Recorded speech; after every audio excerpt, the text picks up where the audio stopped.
Hi, I'm Savannah. I'll be talking today around how ICSs can further the anchor agenda. So thank you very much for having me. And just a quick introduction about kind of who I am and why I'm here. So I work for the Innovation Unit, which is a non-profit social enterprise. We scale and we grow the boldest and the best innovations, which are all about delivering long-term impact for people, addressing persistent inequalities and transforming systems. So a lot of our work lies in place-based systems change, in tackling health inequalities, and of course, many of our projects involve working closely with integrated care systems in many different ways. So here's some ways that you can get in touch with us on the screen. The Innovation Unit delivers the Health Anchors Learning Network, which is funded by the Health Foundation, and I lead the delivery of that. So I'm going to talk a little bit more about what HALN actually is. HALN is a free UK-wide network for people responsible for or interested in anchor approaches to health. The network provides spaces and opportunities for learning with peers, with experts, with anchor networks in America and England, all about how anchors can consciously use resources, influence and work in partnership to improve the social determinants of health and help reduce inequalities. The anchor approach is all about encouraging and enabling large, mostly public sector organisations to maximise social value for residents. And I can provide some links in the chat later if that's useful. We're also currently doing a lot of thinking about our future and how the network could be of use to people who are engaged, but also who aren't engaged. So I'll drop a survey in the chat later if you want to have your say in that, because we're all about kind of how we can help organisations to generate learning around this topic. So today, ICSs. The first thing I'm going to talk about is how anchor institutions and ICSs can work together, and what really is the unique role that ICSs can play to support anchor work. Secondly, where does voluntary sector partnership come in? It's obviously, absolutely crucial for both ICSs and anchors to engage the voluntary sector in their work. And thirdly, how can ICSs support place-based innovation and systems change more broadly, including but not limited to anchor work? And I welcome questions at the end. So, ICSs, and as we know, ICSs came officially in June or July, I think it was, in 2022, and they're partnerships of organisations coming together across a place to plan and deliver health and care services and to improve lives of people who live and work in their area. So it's all about joined up care and partnership, and there's 42 ICSs across England. The 4 purposes are on the screen: improving outcomes and population health and healthcare, tackling inequalities in outcomes, experience and access, enhancing productivity and value for money, and finally, supporting broader social and economic development. This one is really key for the work of the Health Anchors Learning Network and anchors in general, who are thinking beyond their primary provision of healthcare, for example, and thinking about how to really tackle the social determinants of health, think more upstream and make a real difference in residents' lives in terms of social, environmental and economic impact. So that's ICSs. Now, thinking about anchors and ICSs, we've done a lot of thinking about this, and this is actually a tool that's downloadable on the Health Anchors Learning Network. ICSs have a very unique role to play when it comes to supporting anchor work, and I'm going to talk through what we believe are 5 key roles that ICSs can play. Convener. So ICSs are uniquely placed to bring together NHS organisations with other NHS organisations within the area, but also with organisations across a variety of sectors. So with other anchors, but also other key partners. So ICSs can support with the creation of anchor partnerships and networks, with promoting anchor agendas, sharing best practice, and facilitating this collaboration across kind of sectors and across places. So that's the convener, which is really about connecting NHSs to other non-NHS anchors, local authorities, education, the voluntary sector, etc. And convening is really important to look at how particular issues can be addressed at scale. Secondly, champion. So ICSs can champion priorities across the system. Although anchors can obviously make significant change locally, so whether it's an NHS trust or a local authority, they can make that change, within their organisation and outside of it, but they have less scope to drive and set system-wide priorities. But ICSs can establish and champion priorities at a system-wide level. And by doing this, ICSs can enable all of the organisations in the system to collectively tell a story and show their impact, which is, really powerful.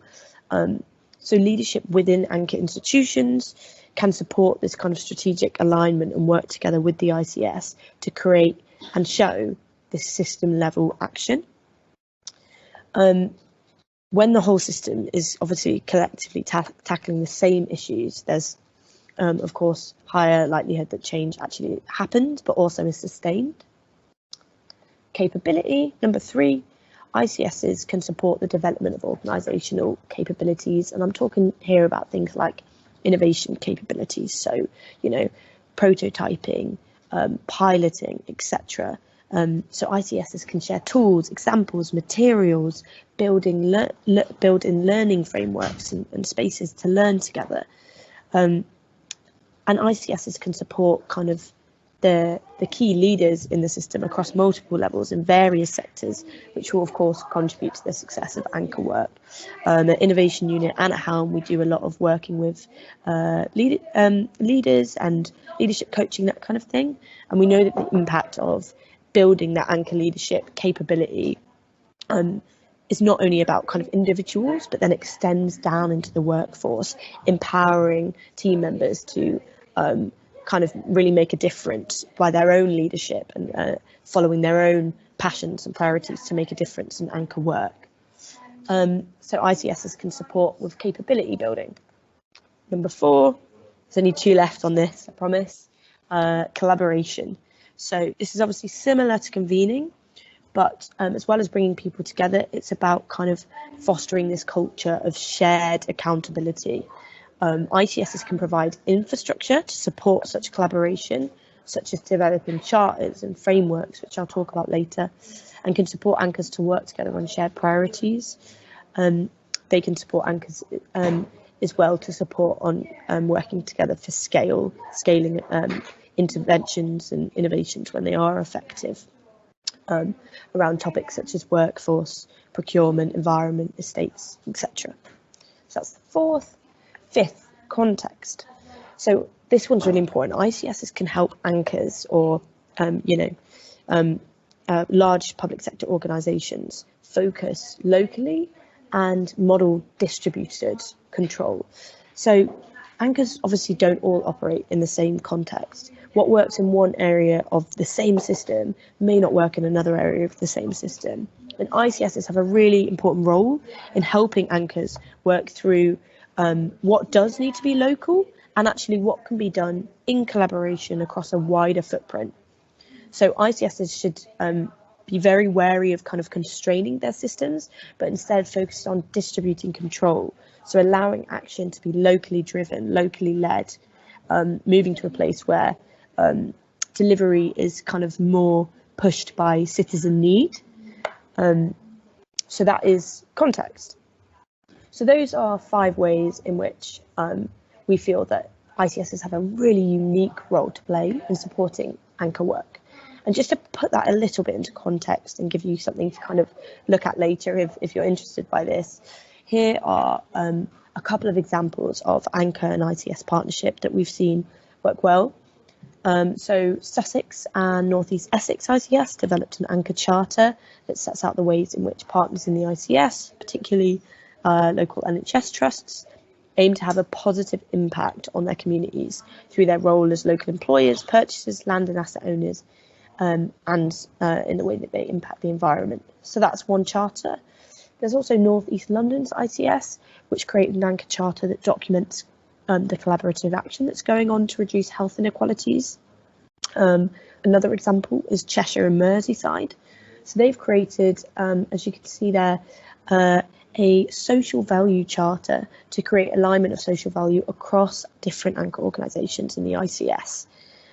On the HALN website, we actually have tools that can help you develop your own charter and framework. We also support people to do this via our learning sets, and we share good practice and good frameworks, etc., across our online networks. So we have social media, we also have Future NHS, etc. I've also got an open inbox, so if you're interested in this, feel free to reach out. But those are some examples of where it's worked well. Okay, so that was kind of anchors and the unique role of ICSs. Moving on to the voluntary sector. So I've mentioned the voluntary and community sector and engagement throughout, but it really does deserve its own section in this presentation because it's so central to the work of ICSs and of anchors. We at Innovation Unit, as well as the Health Anchors Learning Network, have done a lot of work in this space, thinking about voluntary sector engagement, and most recently, and perhaps most relevant, is the work that we've been doing supporting VCF SE National Lottery grantees to partner with the statutory sector. And a big question that keeps coming up from these grantees is, how do we engage ICSs? How do we engage NHS trusts? How do we engage these major anchor organisations? So we've got a range of blogs, events, tools available, including a storybook with different tools in it. And I can share the link later. But essentially, there's huge value in engaging voluntary sectors. The voluntary sector and structure can be, governance structures, for example, can be a really, really important and useful way to kind of embed the voice of the voluntary sector in anchor decisions that are made and in ICS work. And anchors have a really important role to play. ICSs have a really important role to play in working with anchors to ensure that the voluntary sector voice is embedded in decision making. So structure is really important, but also flexibility of collaboration, really important along with structure. We explore that in the various resources on our page, which I can share. Just quickly on the screen is obviously some examples of the value that strong partnerships with the voluntary sector can bring.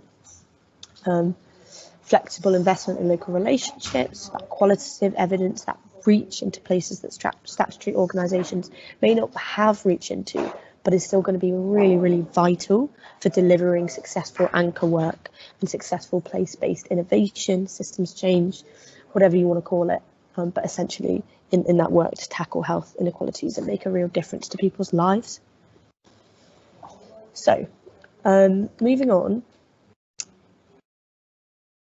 both anchors and ICSs have a really critical role in generating the necessary cross-sector responses to the urgent challenges that we face. ICSs, the existence of ICSs now, we believe, signals a real step change in focusing on health inequalities and combating these across systems and across sectors. So there's a real opportunity here, but we're also aware that significant pressures are facing all sectors, and that structures and relationships to support meaningful systems change that's needed is only just emerging in some places.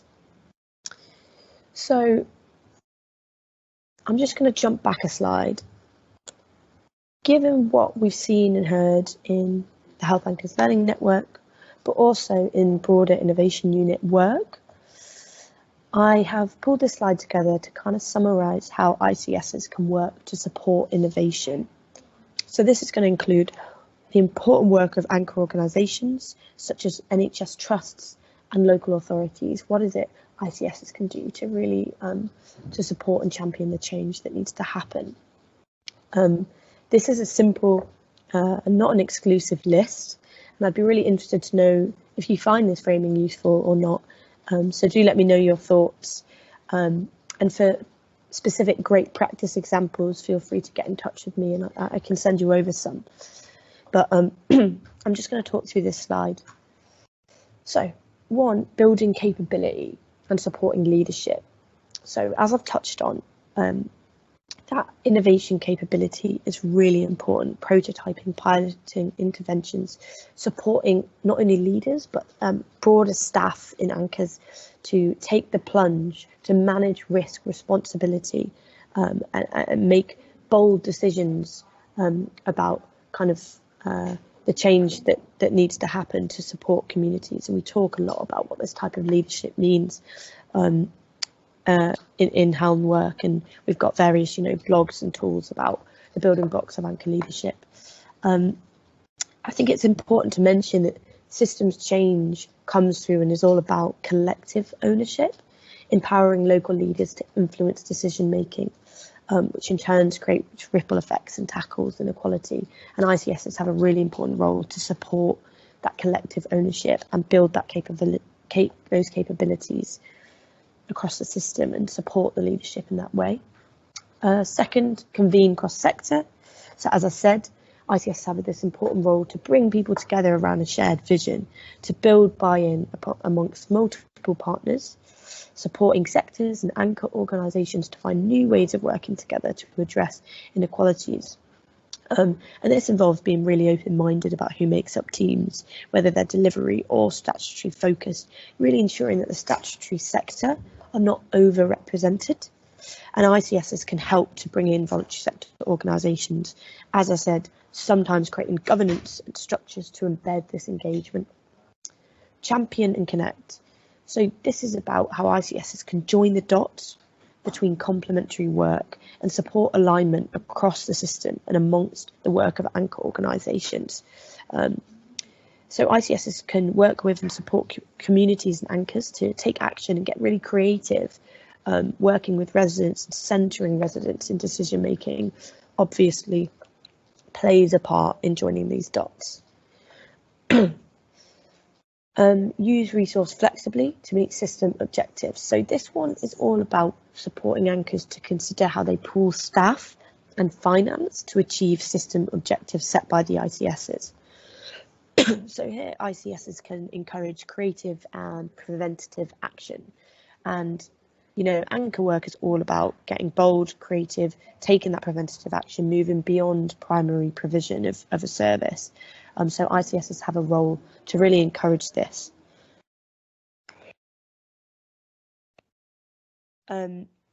I'm just going to touch on commissioning here, because obviously commissioning is vital when we talk about using resource flexibly and encouraging this.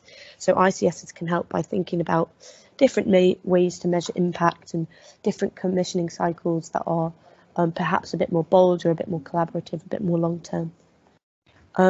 Next, removing blockages. So finally, ICSs can be listening closely to what is standing in the way of great anchor work and what it is that communities need and want. And ICSs can use resource influence partnerships to actively unblock that which is hindering innovation and anchor work, hindering the realisation of anchor strategies and hindering that systems change.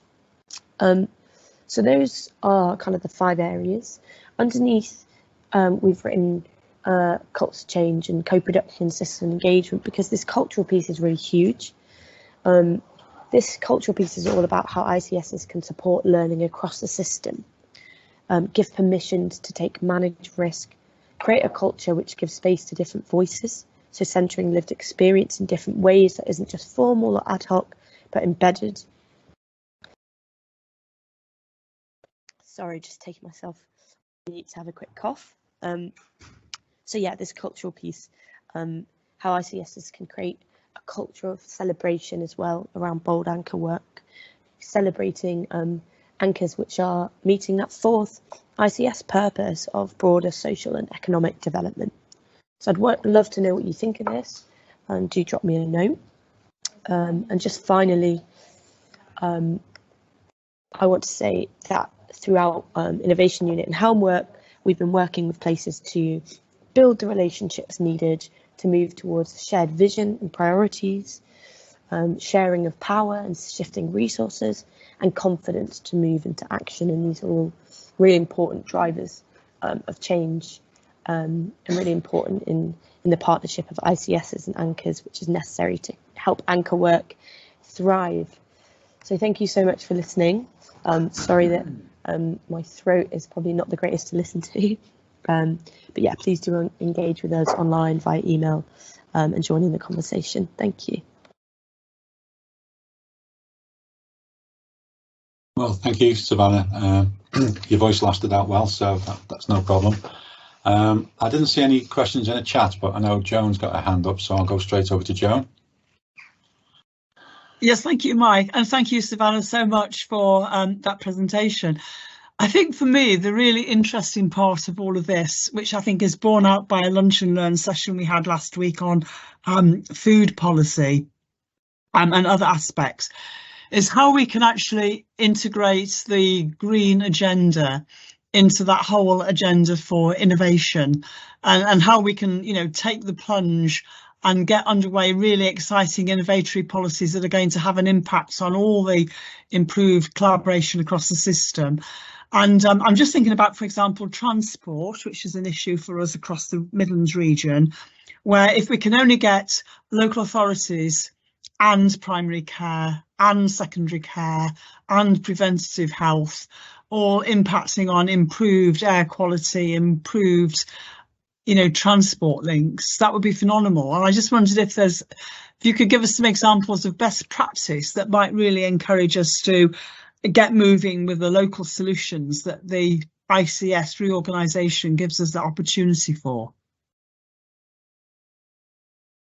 Thank you. I certainly can give some examples of best practice when it comes to the green agenda. We've done some events on this.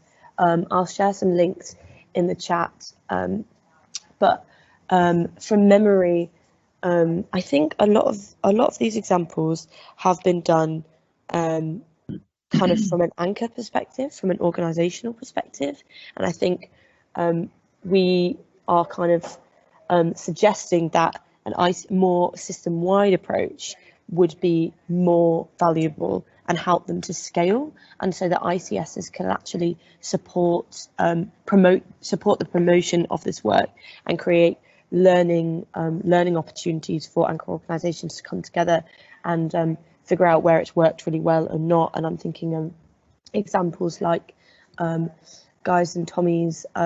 They've done a lot of work on air quality, and I think they've brought out kind of an e-bike fleet for the people who work in their organisation, and trying to think of other examples off the top of my head. But what I will do is actually share some links in the chat. Thanks for that. We only have a couple of minutes left. Is anybody else got a question?